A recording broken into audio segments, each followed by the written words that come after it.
ઉત્તરાયણનો પર્વ જેમ જેમ નજીક આવી રહ્યો છે તેમ તેમ કાતિલ દોરીના કારણે મોતના બનાવો પણ સામે આવવા લાગ્યા છે।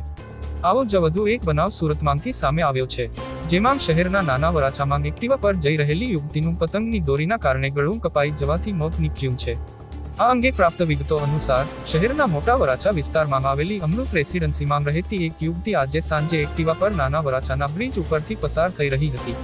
આ દરમિયાન અચાનક પતંગની દોરી વચ્ચે આવી જતાં તેણીનું ગળું કપાઈ ગયું હતું।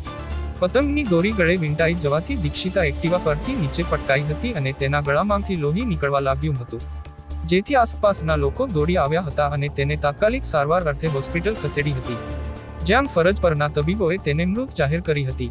જણાવી દઈએ કે અગાઉ 18 ડિસેમ્બરના રોજ પણ સચિન વિસ્તારમાં આવેલા સાતોલ્લા બ્રિજ પરથી બાઇક લઈને જઈ રહેલો યુવક પણ પતંગના દોરાના કારણે ઈજાગ્રસ્ત થયો હતો, જ્યારે 2 દિવસ અગાઉ પણ ખેડા જિલ્લાના નડિયાદમાં પણ એક્ટિવા પર જઈ રહેલી 25 વર્ષીય યુવતીનું ગળું પણ પતંગની દોરીના કારણે કપાઈ જતાં તે મોતને ભેટી હતી। હવે ઉત્તરાયણને આડે ગણતરીના દિવસો બાકી બચ્યા છે, ત્યારે આવા બનાવો બનતા અટકે તે માટે વાહન ચાલકોએ ખાસ તકેદારી રાખવાની જરૂર છે। તો હાલ માટે બસ આટલું જ। મળીશું નવા વિડીયોમાં નવી અપડેટ સાથે। ત્યાં સુધી અમારી ચેનલને સબસ્ક્રાઇબ કરી વિડીયોને એક લાઇક જરૂર કરી દેજો।